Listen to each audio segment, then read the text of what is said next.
1.5 अरब Roman Catholic मसीहियों के रूहानी Peshwa pope Francis दुनिया से रुखसत हो गए। अमेरिका के परचम सरनिगू कर दिए गए। डोनाल्ड ट्रंप के आखिरी रसूमात में शिरकत का इम्कान।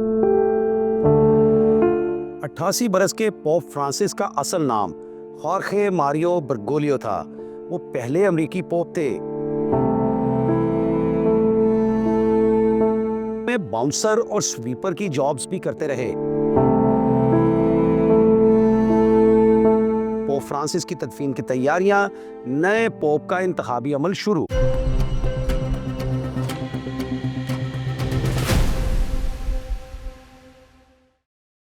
अस्सलाम वालेकुम, मेरा नाम है सजाद शफीक पाट। दुनिया भर में बसने वाले 1.5 अरब रोमन कैथोलिक मसीहियों के रूहानी पेशवा पोप फ्रांसिस फौत हो गए हैं। उनकी उम्र 88 बरस थी। पोप फ्रांसिस मार्च 2013 में इस ओहदे पर मुंतखब हुए थे। उन्होंने कैथोलिक चर्च में कई इस्लाहात की, लेकिन वो रिवायत पसंदों में भी यकसा तौर पर मकबूल थे। पोप फ्रांसिस का असल नाम होर्खे मारियो बर्गोलियो था और उन्होंने अपना नाम फ्रांसिस 13वीं सदी के मुबल्लिग और जानवरों से मोहब्बत करने वाले सेंट फ्रांसिस की निस्बत से रखा था। होर्खे मारियो बर्गोलियो अमेरिका से ताल्लुक़ रखने वाले पहले पोप थे, जबकि सन 741 ईस्वी में शाम में पैदा होने वाले ग्रेगरी सोएम के बाद वो रोम के पहले गैर यूरोपीय बिशप थे। पोप फ्रांसिस सेंट पीटर्स के तख्त पर मुतमक्किन होने वाले पहले जेसुइट थे। जेसुइट्स दरअसल रोमन कैथोलिक पादरियों का वो ग्रुप है जिसे सोसाइटी ऑफ जीसस कहा जाता है। पोप फ्रांसिस से कबल बेनेडिक्ट 16 पोप थे। बेनेडिक्ट कमोबेश 6 सदियों में वो पहले पोप थे जिन्होंने रज़ाकाराना तौर पर रिटायरमेंट ले ली थी। अर्जेंटीना के कार्डिनल बर्गोलियो पोप बनाए गए तो उस वक्त वो अपनी उम्र की 7वीं दिहाई में थे। वो कंजर्वेटिव और लिबरल दोनों धड़ों के लिए काबिल कबूल थे। बर्गोलियो इंसानों के जिनसी मामलात में क़दामत पसंदों के हामी थे, जबकि उनका मुआशी इंसाफ का नज़रिया लिबरल तबकात को बहुत भाता था। पोप फ्रांसिस ने इंतखाब के बाद कार्डिनल्स का इस्तकबाल रस्म के बरखिलाफ खड़े होकर किया था और लिमोजीन के बजाय कार्डिनल्स को ले जाने वाली बस में सफ़र करने को तरजीह दी थी। 17 दिसंबर सन 1936 को अर्जेंटीना के शहर ब्यूनस आयरेस में पैदा होने वाले बर्गोलियो 5 बहन भाइयों में सबसे बड़े थे। उनके वालिदैन इटली के फाशिज्म से भागकर अर्जेंटीना आए थे। बर्गोलियो को टैंगो डांस पसंद था और वो फुटबॉल क्लब सेन लोरेंजो के मद्दाह थे। नमूनिया के हमले के बाद उनका एक ऑपरेशन हुआ था जिसमें उनके फेफड़ों का एक हिस्सा निकाल दिया गया था और फिर उन्हें उम्र भर इन्फेक्शन का खतरा लाहक रहा। उनके दाएं घुटने में दर्द रहता था जिसे वो जिस्मानी शर्मिंदगी कहा करते थे। नौजवान बर्गोलियो ने साइंस ग्रेजुएशन करने से पहले नाइट क्लब्स में बतौर बाउंसर भी काम किया और बतौर स्वीपर भी। फ़लसफ़ा, लिटरेचर और नफ्सियात के मज़ामीन में दिलचस्पी रखने वाले बर्गोलियो जेसुइट बन गए थे। वो 1973 में अर्जेंटीना के सूबाई सरबराह बने। सन 1976 में अर्जेंटीना की डर्टी वॉर के दौरान हज़ारों अफराद के अगवा, हलाकत और तशद्दुद का निशाना बनाए जाने के वाक़यात पेश आए। इस दौरान 2 पादरियों के अगवा में मुलविस होने का शुबा उस वक्त के कार्डिनल बर्गोलियो पर किया गया। ये भी कहा गया कि दोनों पादरी कत्ल हो चुके हैं, लेकिन थोड़े अरसे बाद ये दोनों पादरी बेहोश और नीमरियां हालत में जिंदा मिल गए थे। बर्गोलियो का कहना था कि उन्होंने पसे पर्दा दोनों पादरियों की रिहाई के लिए इक़दामात किए थे। 1992 में उन्हें ब्यूनस आयरेस का मुआविन बिशप मुकर्रर किया गया और बाद अज़ां वो आर्च बिशप बना दिए गए। सन 2001 में पोप जॉन पॉल नौएम ने उन्हें कार्डिनल मुकर्रर किया और उन्होंने चर्च की सिविल सर्विस क्यूरिया में मुतअद्दिद ओहदे संभाले। उन्होंने सीनियर पादरियों को मिलने वाली मराहत लेने से इज्तनाब किया और वो इकोनॉमी क्लास में सफ़र करते, जबकि अपने मर्तबे के मुताबिक सुर्ख और जामनी लिबास पहनने के बजाय आम पादरियों वाला काले रंग का चौगा पहना करते। वो अक्सर समाजी शमूलियत के लिए आवाज़ उठाते और पसमानदा तबकात का ख्याल रखने में नाकाम हुकूमतों को तनकीद का निशाना बनाते। बतौर पोप उन्होंने 1000 साल से मशरकी ऑर्थोडॉक्स चर्च के साथ जारी इख्तलाफात को कम करने की बहुत कोशिश की। सन 1054 में रोमन ऑर्थोडॉक्स और मशरकी ऑर्थोडॉक्स गिरजाघरों में तकसीम के बाद पहली मरतबा कुस्तुनतुनिया के सरपरस्त ने रोम के एक नए बिशप की तकर्री की तकरीब में शिरकत की। पोप फ्रांसिस ने एंग्लिकन, लूथरन और मेथोडिस्ट चर्च के साथ मिलकर काम किया और इसराइली और फ़लस्तीनी सदूर को अमन की दुआ के लिए अपने साथ शामिल होने पर आमादा करने में कामयाब रहे। मुस्लिम शिद्दत पसंदों की जानिब से हमले के बाद उनका कहना था कि इस्लाम को शिद्दत पसंदी के साथ जोड़ना दुरुस्त नहीं। उन्होंने कहा कि इस्लामी शिद्दत पसंदी की बात करूंगा तो मुझे कैथोलिक शिद्दत पसंदी की भी बात करना पड़ेगी। वो सियासी तौर पर अर्जेंटीना की हुकूमत के फॉकलैंड्स पर दावे के हामी थे। स्पेनिश जुबान बोलने वाले लातीनी अमरीकी के तौर पर उन्होंने अमरीकी हुकूमत की जानिब से क्यूबा से ताल्लुकात बहाल करने की कोशिशों में सालस का किरदार अदा किया। पोप जॉन पॉल II की तरह पोप फ्रांसिस भी यूथनेसिया, मौत की सज़ा, अस्काते हमल, ज़िंदगी का हक, इंसानी हुकूक और पादरियों के शादी ना करने जैसे मामलात पर किसी समझौते के हक में नहीं थे। फ्रांसिस हमजिन्स परस्त जोड़ों के ताल्लुक को शादी कहने के हक में नहीं थे। उनका कहना था कि ये खुदा के मंसूबे को तबाह करने की कोशिश के मुतरादिफ होगा। 2013 में पोप बनने के कुछ ही अरसे बाद उन्होंने रोम में अस्काते हमल के खिलाफ होने वाले एक मुजाहरे में हिस्सा लिया, जिसमें उन्होंने गैर पैदाइशी बच्चे के हकूक का मुतालबा किया। वो माने हमल तरीक़ों के भी खिलाफ थे। पोप फ्रांसिस को 2 महाज़ों पर चैलेंजेस का सामना करना पड़ा। उन पर यह इल्ज़ाम आयद किया गया कि वो बच्चों के साथ इस्तेहसाल के मामले पर इक़दामात उठाने में नाकाम हुए, और ये इल्ज़ाम भी लगाया गया कि वो अक़ीदे को कमज़ोर कर रहे हैं। क़दामत पसंद अफराद ख़ास तौर पर उनकी जानिब से तलाक़ याफ्ता और दोबारा शादीशुदा अफराद को कम्युनियन में शिरकत करने की इजाज़त देने पर तनकीद की गई। क़दामत पसंद नाक़दीन की जानिब से भी बच्चों के इस्तेहसाल के मसले को पोप के ख़िलाफ़ इस्तेमाल किया गया। कोविड की आलमी वबा जब आई तो पोप फ्रांसिस ने सेंट पीटर स्क्वायर में बाकायदगी से होने वाली अपनी अवामी तकरीबात को मनसूख किया। उन्होंने ऐलान किया कि वैक्सीन लगवाना हर फ़र्द की ज़िम्मेदारी है। इसी साल उन्होंने यूक्रेन में जारी बेमकसद और ज़ालिमाना जंग को ख़त्म करने की भी दरख्वास्त की।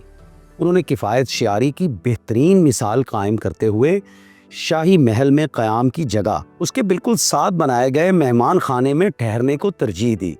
ये guest house pope John II का तामीर करदा था। उनका ईमान था कि शाहाना ज़िंदगी महज दिखावा है। एक बार उन्होंने कहा कि मोर को सामने से देखें तो वो कितना खूबसूरत लगता है, लेकिन अगर उसे अक़ब से देखें तो हकीकत खुल जाती है। पोप फ्रांसिस की वफ़ात के बाद रोमन कैथोलिक चर्च नए पोप का इंतखाब करेगा। ये इंतखाब सीनियर पादरी करते हैं जिन्हें कार्डिनल्स कहा जाता है, और ये इंतखाबी अमल सदियों से इंतहाई खुफिया तरीके से सरअंजाम दिया जाता है।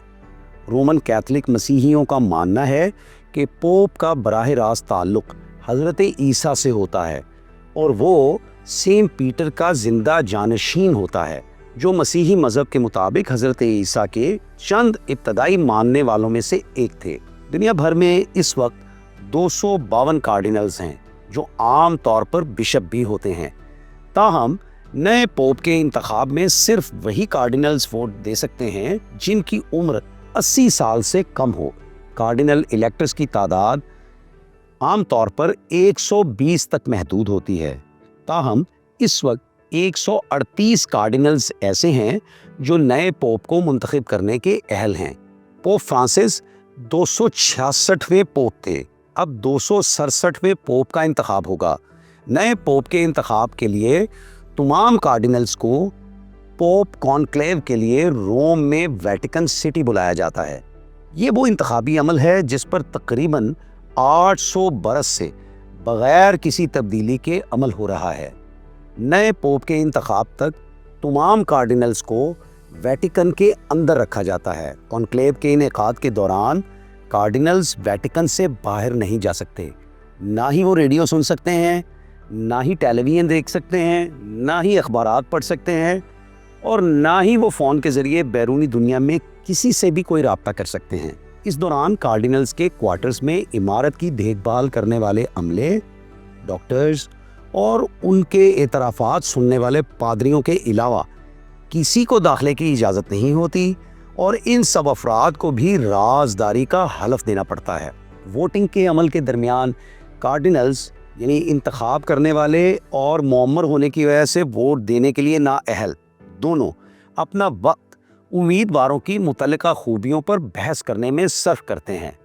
کارڈینل الیکٹرز کے پاس، یعنی وہ کارڈینلز جو پوپ کا انتخاب کریں گے، کارڈینل الیکٹرز کے پاس کانکلیو کے پہلے دن سسٹین چیپل میں ابتدائی ووٹ ڈالنے کا اختیار ہوتا ہے۔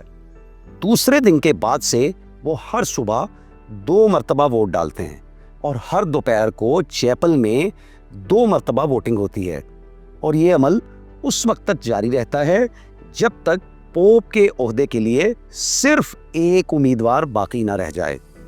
ووٹنگ کے دوران ہر کارڈینل الیکٹر بیلٹ پیپرز پر اپنے پسندیدہ امیدوار کا نام لکھتا ہے۔ بیلٹ کو خفیہ رکھنے کے لیے کارڈینل سے کہا جاتا ہے کہ وہ یہ تحریر اپنی عام لکھائی کے انداز میں نہ لکھیں۔ اگر دوسرے دن کے اختتام تک کوئی فیصلہ نہیں ہوتا تو تیسرا دن دعا اور غور و فکر کے لیے دیا جاتا ہے، اور اس دن ووٹنگ نہیں ہوتی۔ تاہم چوتھے دن سے ووٹنگ معمول کے مطابق شروع ہو جاتی ہے۔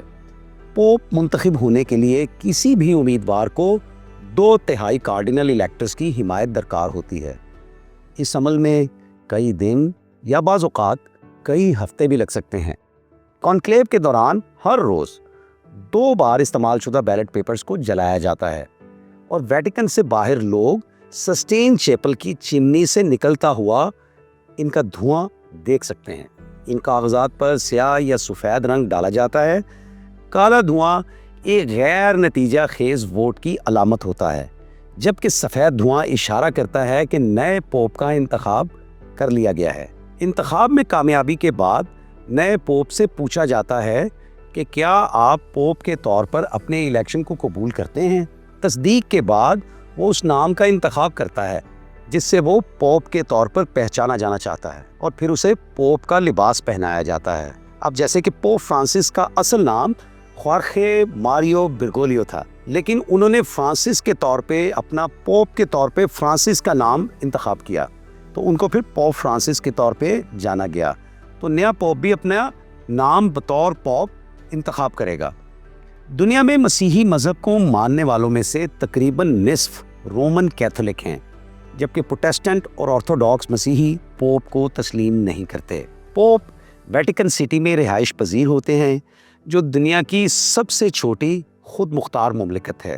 ویٹیکن روم میں موجود ہے۔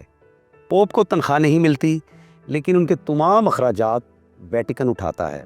ماضی میں پوپ کو صنوبر اور شاہ بلوط کی لکڑی کے بنے تابوت میں دفنایا جاتا تھا، لیکن پوپ فرانسس نے ایک سادہ لکڑی کے تابوت کا انتخاب کیا۔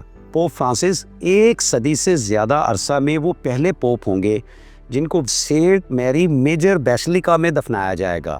صدر امریکہ ڈونلڈ ٹرمپ اور ان کی زوجہ میلانیا دونوں کے بارے میں توقع کی جا رہی ہے کہ وہ پوپ فرانسس کی آخری رسومات میں شریک ہوں گے۔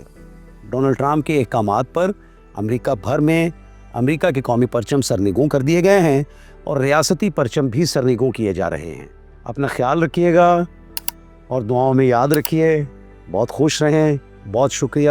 اللہ حافظ۔